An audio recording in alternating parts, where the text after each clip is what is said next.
Welcome back to New Rockstars. I'm Erik Voss, and this is a breakdown of Alien Earth Episode 8, the season finale, The Real Monsters. I'm going to break down all of the Alien franchise Easter eggs, the interesting visual details, and the deeper layers of meaning that you might have missed in this episode. What was this show, ultimately? An announcement, New Rockstars is launching a spin-off horror channel called The Witching Hour. Starting October 1st, you can see Jessica Clemons, Gina, Ippolito, and me in weekly video essays with some really hot takes of what scares us the most about our favorite horror films. Please subscribe. Okay, the final previously on segment did leave me wanting for some answers as to why we saw some of the images we saw in these segments throughout the season, like why the shot of Toodles dead in the doorway of the Tiat cell is sheep when Toodles actually died in the neighboring cell, why the focus on the dripping acid from that xenomorph on the tray, why the washed up baby doll on the beach, other than probably a nod to Newt's doll Casey from 1986's Aliens. I mean, hey, this is also a season with repeated shots of a mysterious mold sprayer in the Prodigy building with no real answers as to what was on the other side of that door.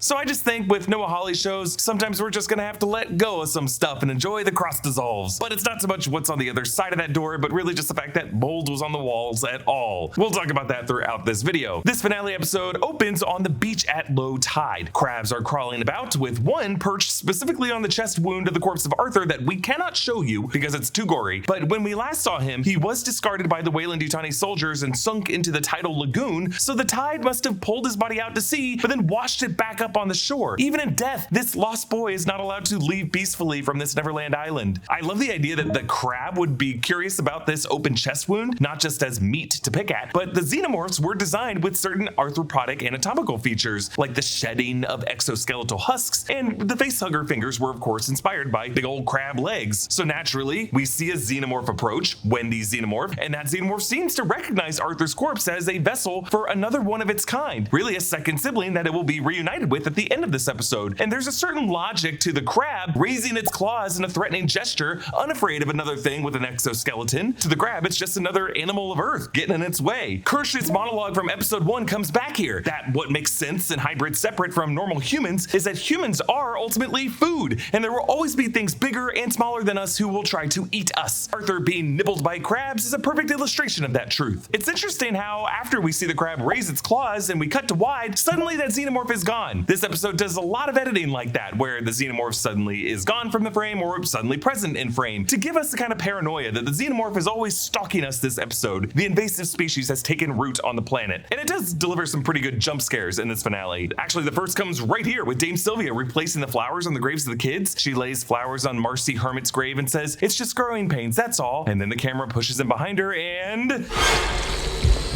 the xenomorph is right there. How quiet and quick it must have been. As we saw with Zaveri from the Maginot crew, this is another case where the xenomorph gets super close to its prey, but for whatever reason savors the moment and waits to strike. But when one of those things hunted Dallas on the Nostromo, the moment he turned to see it, this happened.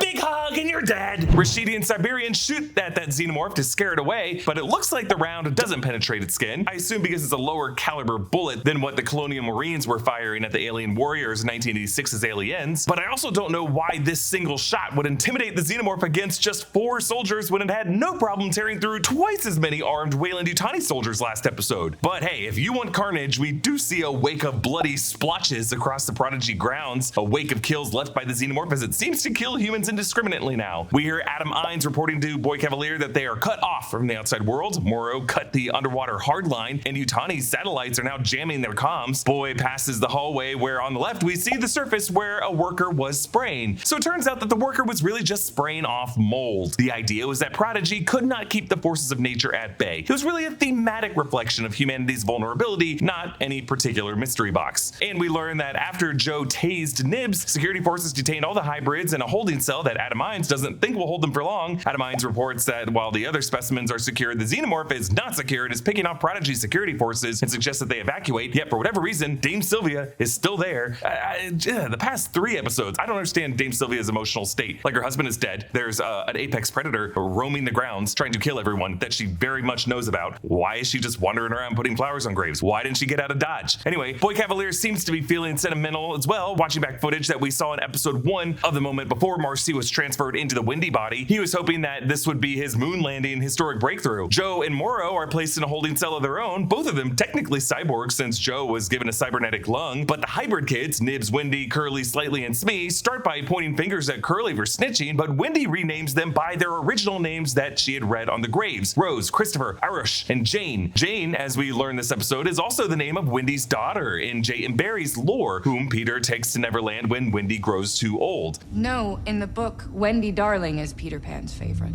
And then she grew up, and that made Peter mad. And so he kidnapped her daughter, Jane. So, earlier this season, Curly/Jane bristled against her Lost Boys moniker and expressed envy over Marcy/Wendy getting dibs on the name Wendy, but all along, her birth name was the name of the ultimate successor to Wendy. Nibs' fear that they'll become ghosts comes back, but Wendy uses that to motivate these kids to turn the Prodigy base into a haunted house. And the pitch for the original 1979 Alien film was, what if a haunted house was in space? Now it's, what if a haunted house was on Earth? A Boy Cavalier's security camera pushes in on Wendy's face in a dramatic zoom as she seems to be looking through the camera directly at him, but she is beginning her chirping call to her pet and uses her magic technical skills to switch off the monitors. Boy Cavalier calls Kirsch, and we see the chest burster that Kirsch snagged in episode 7, the one that hatched out of Arthur, has already grown into the child stage of the xenomorph. He calmly tells Boy Cavalier that one of the symptoms of ADHD is impulse control, and we did see Boy Cavalier fiddling around in his fingers with an orange medication bottle. Maybe that was for his ADHD. Boy Cavalier asks the guard at the door, "How do you feel about your eyes?" Sir? Boy realizes that if the TSLS gets in this guy's body, this dude could physically overpower him, and he decides to try to feed the TSLS to someone of his body strength and thinks, hey, Joe Hermit, I feel like I could have a boy fight with him and win. Dame Sylvia is brought to her room, and Wendy's haunted house plan kicks in with the interview tapes of the dying kids playing on Dame Sylvia's monitor. Rose says, I like to have superpowers. I'd really like to be invisible, because then I could sneak up behind people and go to really fun places without anyone. To hear Rose say this, the girl who becomes Nibs, who physically threatens Sylvia, mixed in with Sylvia's paranoia after that xenomorph snuck up behind her at the gravesite, it's just a really well-selected clip to freak Sylvia out. Morrow has this restraint mounted on his arm as a way to muzzle his cybernetic hand. Joe recalls how Morrow shot him when they were at the crash site in the building in episode 2, but that wasn't with a bullet. It was a stun blast that just temporarily paralyzed Joe. So when Morrow says he saved Joe's life, he is right, he did, but it's still weird for Joe to use the term shot. But you know, Wendy was also pissed at Joe for using the same stun mode on Nibs, so maybe that kind of shot is just very, very painful and considered kind of mean. It's just weird how much this episode forces Joe to apologize to Wendy for just stunning a very murderous piece of hardware. But Morrow uses this moment to draw a connection between his and Joe's cyborg status, given Joe's artificial lung. Feels good, doesn't it? Being more than human. But there is a price. When a corporation gives you something, there's always a price. Do you know what it is? Everything. Everything doesn't begin to cover it. That lifetime corporate indentured servitude is a recurring theme in all Alien Universe titles, and it's a reminder that all employees wearing their company's insignia, which basically is all the human characters on this show, are really trapped as part of that capitalistic machine. Rashidi rounds a corner, and it turns out the hissing he was hearing is another mold scrubber spraying. At this point, it kind of feels like trolling the viewer for thinking that these guys ever had any real plot mystery to them. The soldiers are lured into an elevator by the kids, who halt the lift and initiate a phony self-destruct countdown. It sounds like Wendy rigged up a voice modulator so that Smee's boyish counting down came through the elevator speaker with a monotonous menace. We flash back to a letter Marcy wrote Joe when he was deployed. It looks like some urban area where people were rioting. In one of these excessive cross dissolves, you can make out a Prodigy guard on a tower loading what looks like crowd dispersing gas grenades into a launcher. So clearly this wasn't like a war zone, but rather like a corporate suppression of ordinary civilians who just needed food supplies or something, or just resisting against a curfew. And Joe was sent in as a medic to help anybody put those people down. Now, when Marcy wrote this letter, she was still sick, and she mentions the radiation treatments were tough, and that, quote, dad's cough is getting worse, and we see that it's clearly Noah Hawley now as a dad playing with Joe and Marcy as kids. Though, since the imagery is presented in a surreal way, I wonder if it's meant to be Wendy/Marcy's imagination of where she thought Joe might have been, like just to help her in what was a difficult situation, but no one actually died. And then she pictures her brother sobbing while reading her letter letters and pictures him remembering the good times that she and him shared with Papa watching Ice Age 4. I mean, maybe Joe in reality was somewhere else entirely, having a very different reaction to her letters. It's just worth remembering that all of this is in Wendy/Marcy's point of view. But whatever this impression was is what convinces Wendy to open the lock on Joe and Morrow's cage. Joe immediately tells Morrow to wait. He doesn't want Morrow to kill that prodigy guard patrolling the cell, but Morrow doesn't really wait, and Joe says, I'm gonna save the ones I can. You better save the children, because I'm gonna burn this place to the ground. I mean, look, not all the actors on this show were great, but Babu crushes it. He is running laps around everyone else on this show. I love this actor. Cast him in everything after this, please. Another shot I love from this episode, Kirsch soldering what I assume is part of Toodle's hardware, and in the background, initially, are two guards standing against the window, and then we pan right, and then 2 seconds later, we pan back and up, 2 blood smears. No sound to this. I love this shot. And while it seems like Kirsch doesn't even notice, it also seems like he might be playing it cool in order to catch Morrow by surprise. Morrow dodges the shot, and it goes into the tank that contains the D. Plumbacare, who was pressing its tendril against the glass and then retracts it like, oh, that shot ends up causing a big problem later on because it's what enables the D. Plumbacare to pull off an insane maneuver later on. But now we're seeing Synth versus Cyborg, the classic stiff, broad fighting style that we saw Robert Patrick and Arnold Schwarzenegger do in Terminator 2 and various other robot versus robot movies that came after. They do that thing where they seem frozen, their arms locked, but you know that both are pushing with extreme superhuman strength, and it's just an unstoppable force meeting an immovable object. But Morrow slams his cyborg fist on the desk, making a boom sound, and he ultimately flips Kirsch, slamming his back and breaking his spine to crush a desk, causing Kirsch to spew that milky android blood from his mouth and speak in that crazy modulated tone that Ian Holm did as Ash when he was torn apart. Morrow says, You know the story of John Henry and his 10-pound hammer? All night long he drove that steel, fighting the machine who can dig deeper, faster. In the end, man will always win. So John Henry is a real-world American folk legend, a black man who would dig the holes in the mountain to place the explosives that would blast the rock in order to build the railroad tunnels. John Henry's duel with the drilling machine was told in various blues songs, but it's interesting that Morrow says it's a 10-pound hammer when in most versions it's a 9-pound hammer. Maybe it's like an inflationary metric and the 100 years of that legend continuing to make its way through society, or maybe it's just an example of myths becoming bastardized over time and just little details like that changing, but I do just like that little detail. Kirsch correctly points out that according to that myth, John Henry died of exhaustion, but Morrow was ready for that comeback, saying he's just getting started. He knows that the moral isn't the end result, it's really the inspiring tale of the journey. Kirsch had clocked that the damage to the D. Plumbacare glass had emboldened all these specimens, so the D. Plumbacare smashes out. Yeah, the thing can move! Kirsch uses this distraction to put Morrow in a headlock. Today's video is sponsored by Blue Chew. September's a time of transition. Summer's almost over, fall's almost here. As the leaves go from green to yellow and fall from a tree, it's hard not to think of your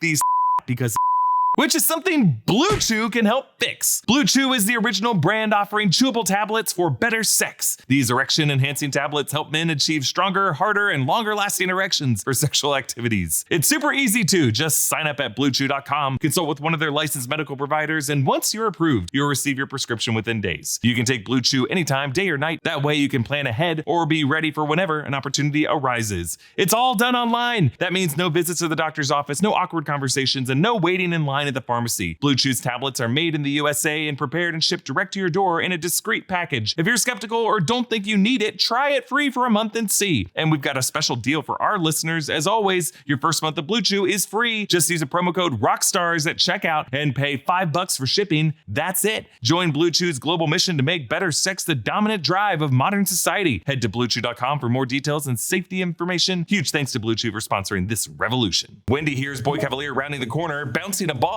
as he did in episode 1 when Wendy first asked permission to go to the crash site. She calmly chirps, and the grown xenomorph that was outside crawls up the sewer pipe, presumably the one that Adam Ine said it used to get out last episode. Boy Cavalier confidently tells the Lost Boys that he wants to tell them a story, and these kids, sick of Boy Cavalier's stupid intercom reads of J.M. Barrie's book, now just tell him to shut up, and they threaten Boy Cavalier by opening their door and only now asking what his stupid story is. Now, finally, Boy Cavalier chooses to reveal something about his past. When I was little, my daddy was a drunk.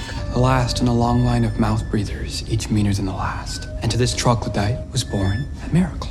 A boy genius destined to rule the world. Unless his jealous daddy killed him first. So the boy, me, built a machine. My first synth, I was 6. I made him, a grown man. Distinguished.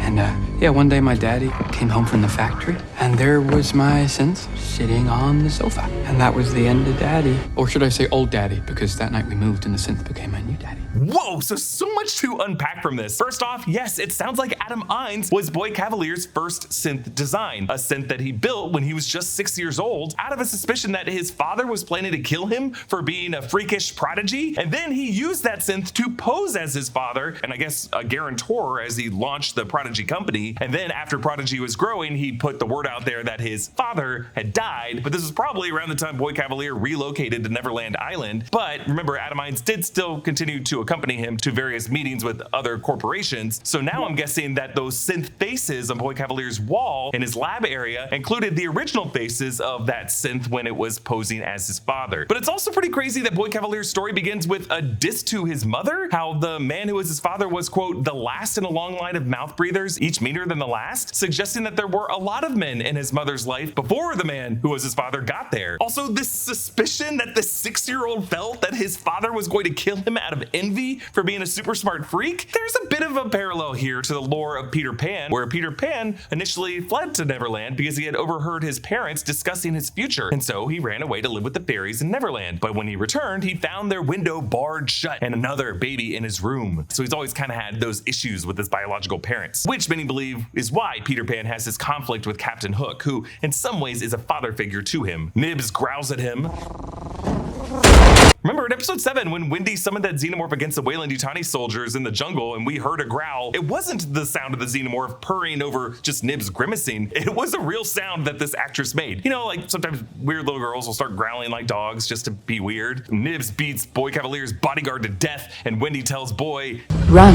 So Wendy deploys the other kids to get Sylvia and then get Kirsch. And despite being such an active character all season, it's definitely a choice to keep Wendy in this same location for pretty much the entire finale episode. In Sylvia's room, we see her looking out at the rain as in the background, from the overhead lighting apparatus, Nibs silently drops down. Kirsch hands Slightly and Smee these cables to tie up Morrow, and they use them to tie him up. But these cords with these bulbs seem to be the same wiring that we saw on the inside of Ash in the 1979 film. It seems like these things are like tubes that distribute that white fluid throughout a synth's body. Adam Ines brings Joe to Boy Cavalier's room, presumably to chat, but the Teocellus sheep is loose. It frees itself from the sheep, and Joe smartly hides inside the cage. The speed with which the Teocellus lunges over the door handle, and within seconds the Teocellus remembers the food trough, which, if you think about it, tells us that at any point that smaller creature could have left the sheep's skull and exited the crate this way. Maybe it did a few times and then would always return back to the sheep to cover its tracks. Kind of a plot hole there. But Joe runs back out and the Teocellus slingshots itself at his face with incredible aim and desperately tries to latch onto its face. But Wendy, at the perfect time, smashes through the glass to help her brother and swats the Teocellus with, I guess, enough force to put it in a bit of a daze. But Adam Ines enters the room from the commotion and confirms that he is a synth, tossing Wendy into the lab equipment that I assume is where Boy Cavalier would swap in new hardware for Adam Ines. Adam Ines says that it was a foolish idea to make synth bodies for children, but if his programming allowed him to say, "I told you so," yeah, some of that fatherly instinct is still kicking in there. But Wendy freezes him. No!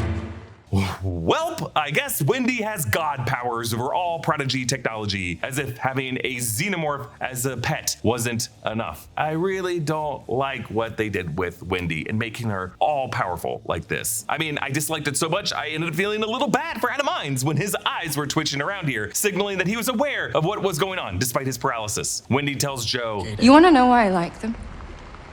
The aliens. They're honest. They're predators. We're food to them. No, you're food to them. yeah, there is a hint of Ash's compliments toward the xenomorphs as the perfect organism unclouded by human morality. But you know, the dialogue in the show is all kind of on a third grade reading level because it's all coming from and to the minds of children. Boy skips down the hallway wearing a bulletproof vest and offers $1 million to the first man that finds him. Hey, it's 2120. Due to inflation, I have to assume that $1 million is a lot less than $1 million is now. I mean, just from Survivor Season 1 to Survivor Season 49, $1 million is very different. This dude's a trillionaire. Make it a billion, my man. Boy goes into the greenhouse room where Wendy's xenomorph perches on the ceiling, and then Boy Cavalier turns and whoa, it's right in front of him. But again, instead of letting the xenomorph kill the trillionaire, Wendy commands it to kill the guards behind him. Rashidi and Siberian's group goes into the lab, and these poor guys. Kirsch's adolescent xenomorph is still too small to break out, but now we see that D. Plumbicare crawling like a folded tent across the ceiling and the walls. Siberian finds the still smoldering acidic remains of the xenomorph that Wendy beheaded and senses the D. Plumbicare tendril above her. Drip, drip, drip, and Little Shop of Horrors, feed me! I think my favorite detail from this episode is how the D. Plumbicare uses one of its flaps to twist Siberian's arm with the gun in it to point at the other two soldiers and takes them out. Like, who knows if this thing even has eyes, but it does have enough of a read of the room to know where the other two of these things are and how to twist part of its current food's parts to weaponize that part against those other two nearby foods. So cool. Learning that the D. Plumbicare was indeed more animalistic than plant-like and uses a plant-like appearance as a form of misdirection from the fact that it can indeed crawl around with impressive speed and in one bite gobble up things this big shows how it really was an apex predator of its home world. Like, at some point you can see how it snaps Siberian's neck and begins to devour her in chunks. Back on the beach, the Teocellus, which Wendy and Joe saw crawling down the electrical lines of the floor, crawls up to Arthur's corpse and squeezes into his eye socket, now controlling the motor functions of this corpse. It's a shame we never got to see or hear the Teocellus use a human mouth to speak this season. The Weyland-Yutani cavalry that Morrow referenced arrives to the island, and speaking of Weyland-Yutani, this Weyland-Yutani shirt that we have at our merch store, nerdright.shop, is like the coolest shirt I think that we've made this year, and grabbing one of these is the best way you can support us at New Rockstars. We end with the adults of this season, a paralyzed Kirsch, Boy Cavalier, Sylvia, Adam Ines, and Morrow, all tied up in the cage. Wendy tells Boy Cavalier, I figured it out. You're not Peter Pan. He was the boy who never grew up, but you were never a boy. You've always been a man. A mean, angry little man who decided to hate everybody. Just like your daddy. Boy Cavalier has no real response to that. Wendy proves that age is just a number, and that includes childhood. Like, if Wendy Darling in J.M. Barrie's book was aware of her aging at just 2, and for her it all ended at 2, didn't Boy Cavalier's regular readings of J.M. Barrie prove to everyone here that his own innocent youth could have ended even before he decided to kill his dad at age 6? Which at that point would make him a man? Curly asks what they do now, and we see that Wendy's older xenomorph and Kirsch's younger xenomorph have now buddied up, since we do know from 1986's Aliens that these are hived beings who naturally fall into a colony structure, and I suppose they see Wendy as their queen. Wendy's response is a final line of the episode. Now we rule.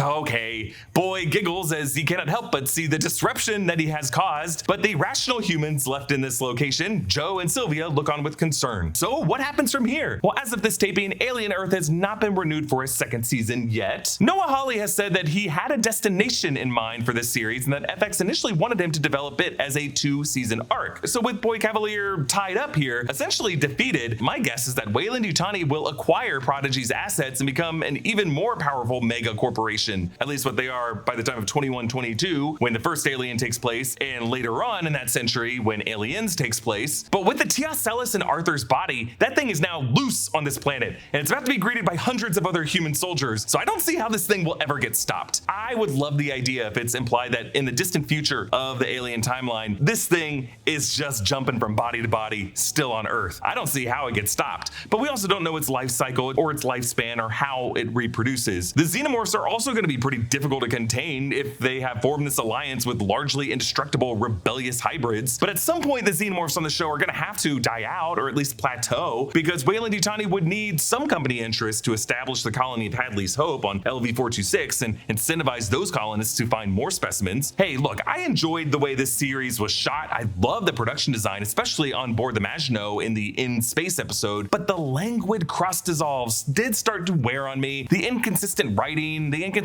story logic, the spotty characterization, the abundance of very stupid characters making very stupid choices. I just gotta say, Alien Earth ultimately did not hit for me as much as I thought it would. I think Noah Hawley was more interested in characters like Ash and Bishop from the earlier Alien films, and the AI concepts that, we gotta say, were better explored on shows like Westworld 9 years ago than he was interested in, like, the xenomorphs and the simple formula of smart humans coming up with kind of smart ways to try to outsmart their hunters. almost like I was never really worried for enough of the main characters on this show. So based on what I love about the Alien franchise, Alien Earth, I'm afraid, just ranks beneath Alien Romulus and Prometheus and Alien 3 for me. Here's my ranking. Comment down below with your thoughts and your ranking. And a special thanks to one of our YouTube members, Jeremy Dunham, for supporting us at the executive producer level. Follow me at EA Voss, subscribe to all the channels in the New Rockstars network for breakdowns and news coverage of everything you love. Thanks for watching, and I'll see you next time. Bye.